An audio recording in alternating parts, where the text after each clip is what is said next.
राधे राधे। आज के अध्याय में हम रसपान करेंगे द्वारका में श्री कृष्ण का राज्योचित स्वागत का।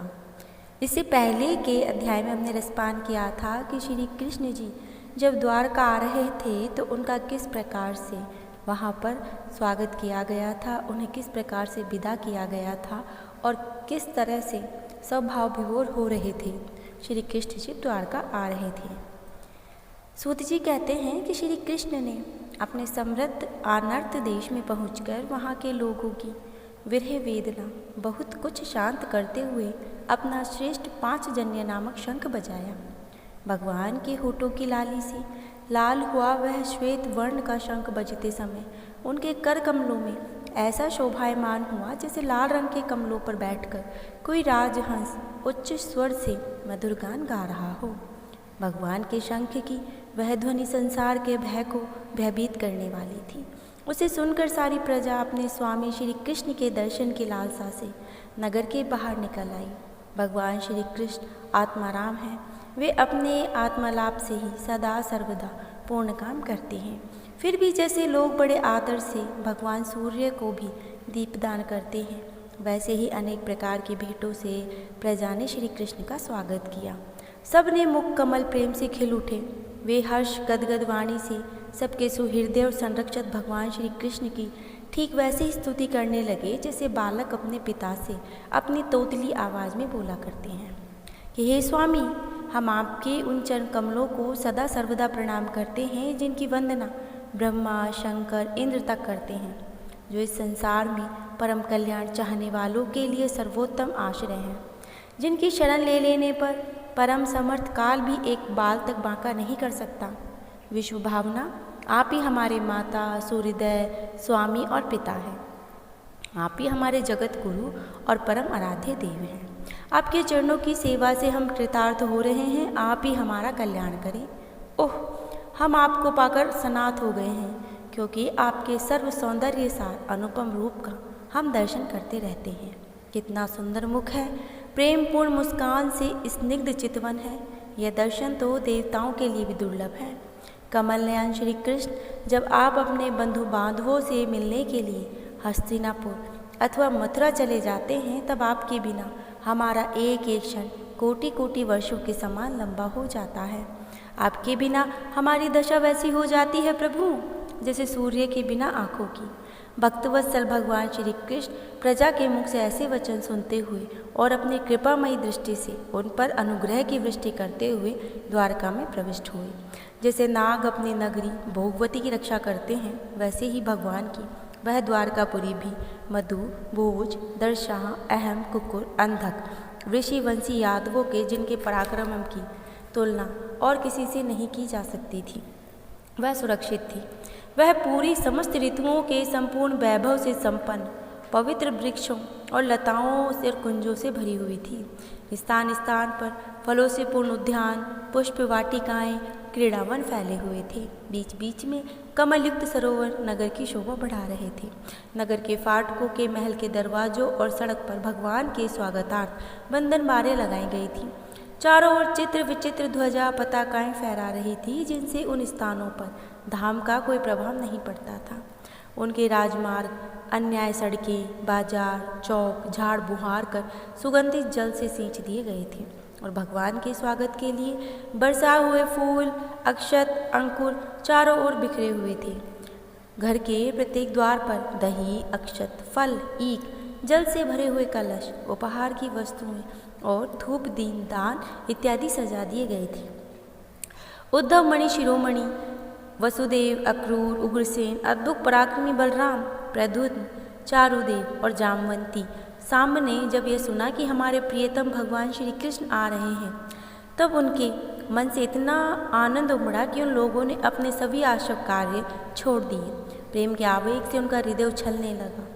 वे मंगल शकुन के लिए एक गजराज को आगे करके सत्य स्तन पाठ करते हुए मांगलिक सामग्रियों से सुसज्जित ब्राह्मणों को साथ लेकर चले। शंख और तुरई आदि बाजे बजने लगे और वेद ध्वनियाँ होने लगी। वे सब हर्षित होकर रथों पर सवार हुए और बड़ी आदर बुद्धि से भगवान की अगवानी करने लगे। भगवान श्री कृष्ण ने बंधु बांधवों, नागरिकों और सेवकों से उनकी योग्यता के अनुसार अलग अलग मिलकर उन सबका सम्मान किया। शौनक जी जिस समय भगवान राजमार्ग से जा रहे थे, उस समय द्वार की कुल कामिनियाँ भगवान के दर्शन को ही परम आनंद मानकर अपनी अपनी अटारियों पर चढ़ गई थी। भगवान का वक्षस्थल मूर्तिमान सौंदर्य लक्ष्मी का निवास स्थान है, जिसका मुखारविंद नेत्रों के द्वारा पान करने के लिए सौंदर्य सुधा से भरा हुआ पात्र था। उनकी भुजाएं लोकपालों को भी शक्ति देने वाली थी। उनके चरण कमल भक्त हंसों के आश्रय थे। उनके अंग अंग शोभा के धाम हैं। भगवान की छवि को द्वारकावासी नित्य निहारते हुए रहते थे, फिर भी उनकी आंखें क्षण के लिए भी तृप्त नहीं होती थी। द्वारका के राजपथ पर भगवान श्री कृष्ण के ऊपर श्वेत वर्ण का छत्र तना हुआ था। श्वेत चंवर ढुल रहे थे। चारों ओर पुष्पों की वर्षा हो रही थी कि वे पीताम्बर और वनमाला धारण किए हुए थे। इस समय वे ऐसे शोभायमान हुए मानो शाम मेघ एक ही साथ सूर्य, चंद्रमा, इंद्रधनुष और बिजली से शोभायमान हो रहे हों। भगवान सबसे पहले अपने माता पिता के महल में गए। उन्होंने बड़े ही आनंद से देव की आदि सातों माताओं को चरणों पर सिर रखकर प्रणाम किया। माताओं ने उन्हें अपने हृदय में बैठाकर गोद में लिया। स्नेह के कारण उनके स्तनों से दूध की धारा बहने लगी। उनका हृदय हर्ष से विहल हो गया और वे आनंद के आंसुओं से उनका अभिषेक करने लगे। माताओं से आज्ञा लेकर वे अपने समस्त भोग सामग्रियों से संपन्न सर्वश्रेष्ठ भवन में गए। 16,000 पत्नियां उनकी अलग अलग महल में रहती थीं। अपने प्राणनाथ भगवान श्री कृष्ण को बहुत दिन बाहर रहने के बाद घर आया देखकर रानियों के हृदय में बड़ा ही आनंद हुआ। वे उन्हें अपने निकट देखकर एकटक उन्हें ध्यान से देखती रहीं। उन्होंने अपने आसन को नहीं बल्कि उन नियमों को भी त्याग दिया था जिन्हें उन्होंने पति के प्रवासी होने पर ग्रहण किया था। उस समय उनके मुख और नेत्रों पर लज्जा आ गई थी।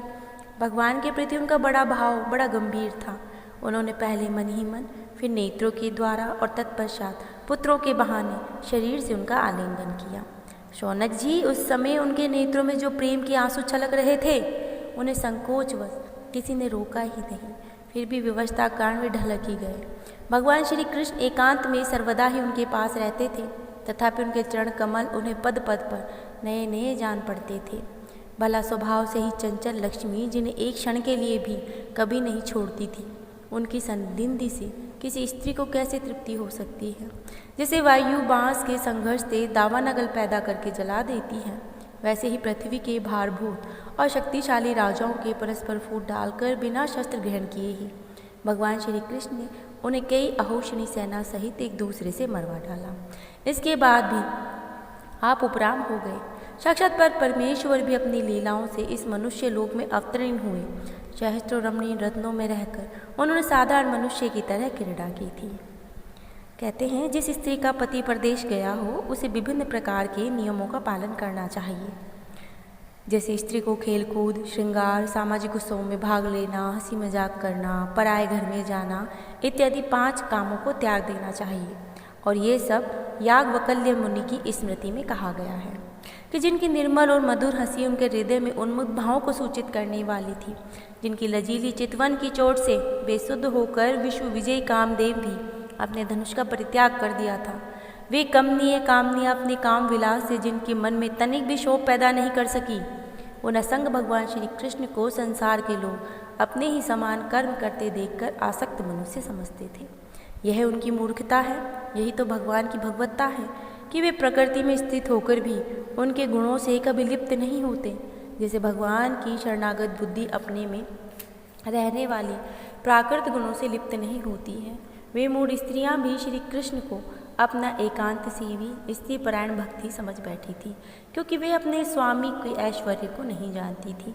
ठीक वैसे ही जैसे अहंकार की वृत्तियाँ ईश्वर को अपने धर्म से युक्त मानती हैं। कल के अध्याय 12वां अध्याय, जिसमें परीक्षित के जन्म का रसपान किया जाएगा। शौनक जी अश्वत्थामा और परीक्षित के बारे में संपूर्ण वर्णन कल के अध्याय में वर्णित करेंगे। आप सुनना नहीं भूलना। अगर आपने चैनल को सब्सक्राइब नहीं किया है तो कृपा करके कर लीजिए। आप सभी का बहुत बहुत धन्यवाद। राधे राधे।